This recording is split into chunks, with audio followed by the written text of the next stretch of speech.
أعوذ بالله من الشيطان الرجيم بسم الله الرحمن الرحيم أقاموا الصلاة وآتوا الزكاة واركعوا مع الراكعين آمنت بالله صدق الله العلي العظيم وبلغنا رسوله النبي الأمين المكين المتين الكريم ونحن على ذلك لمن الشاهدين والشاكرين.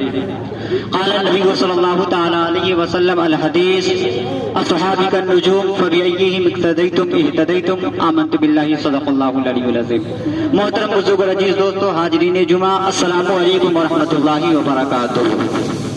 خطبہ مسنونہ کے بعد میں نے جس آیت کریمہ کا تلاوت کرنے کا شرف حاصل کیا اس آیت کریمہ پہ روشنی ڈالنے سے پہلے آئیے آپ اور ہم مل کر نہایت ہی عقیدت و محبت کے ساتھ بارگاہ رسالت میں آرام فرمانے والے آقا و مولا بے سہاروں کا سہارا بے کسوں کا کس بے بسوں کا بس جناب احمد مجتبی محمد مصطفیٰ صلی اللہ تعالیٰ علیہ وسلم کی بارگاہ رسالت میں آج اور ہم مل کر نہایت ہی عقیدت و محبت کے ساتھ درود شریف کا نذرانہ پیش کریں. پڑھیے درود شریف. اللہم صلی علی سیدنا شفیعنا حبیبنا نبینا مولانا محمد بارک وسلم صلو علیہ الصلاۃ والسلام علیک یا رسول اللہ صلی اللہ تعالیٰ علیہ وسلم. سیدی سرکار اعلیٰ حضرت فرماتے ہیں چمک تجھ سے پاتے ہیں سب پانے والے، چمک تجھ سے پاتے ہیں سب پانے والے، میرا دل بھی چمکا دے اے چمکانے والے، اور برستا نہیں دیکھ کر ابر رحمت، برستا نہیں دیکھ کر ابر رحمت، بدوں پر بھی برسا دے برسانے والے. تو زندہ ہے واللہ، تو زندہ ہے واللہ، تو زندہ ہے واللہ، تو زندہ ہے واللہ، میری چشم عالم سے چھپ جانے والے. اور علامہ اقبال فرماتے ہیں کہ محمد سے وفا تو نے تو ہم تیرے ہیں، کہ محمد سے وفا تو نے تو ہم تیرے ہیں، یہ جہاں چیز ہے کیا لوح و قلم تیرے ہیں. اور محمد کی محبت دین حق کی شرط اول ہے، محمد کی محبت دین حق کی شرط اول ہے، اگر ہو اسی میں خامی تو سب کچھ نامکمل ہے. آپ اور ہم یہاں آئے ہیں نماز جمعہ ادا کرنے کے لیے. یہ اللہ تبارک و تعالیٰ کا احسان و کرم ہے کہ اللہ تبارک و تعالیٰ نے ہمیں مسلمان بنایا. اللہ ہر شے پہ قادر تھا، اللہ چاہتا تو ہمیں جانور کی شکل میں بھی پیدا کر سکتا تھا. اللہ ہر شے پہ قادر تھا، اللہ چاہتا تو درندے اور پرندے کی شکل میں پیدا کر سکتا تھا. اللہ ہر شے پہ قادر تھا، اللہ چاہتا تو ہوا اور سمندر کی شکل میں پیدا کر سکتا تھا.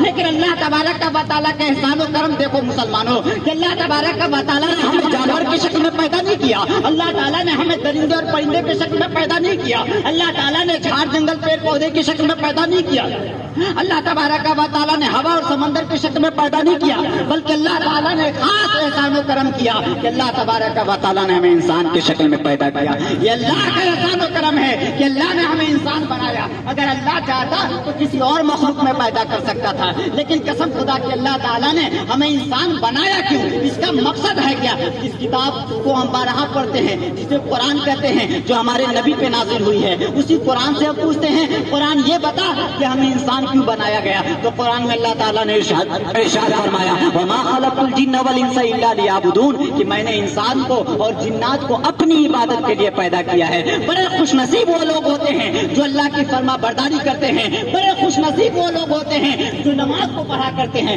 بہرکیف میرے پاس وقت مزید نہیں ہے کہ میں مزید وضاحت کروں، لیکن میں تیزی کے ساتھ بتاتا ہوں. اور آپ سے میں سوال کروں آپ نماز کیوں پڑھتے ہیں تو آپ کا جواب یہی ہوگا مولانا ہم نماز اس لیے پڑھتے ہیں تاکہ اللہ راضی ہو جائے. میں آپ سے پوچھوں آپ روزہ کیوں رکھتے ہیں تو آپ کا جواب یہی ہوگا مولانا ہم روزہ اس لیے رکھتے ہیں تاکہ اللہ راضی ہو جائے.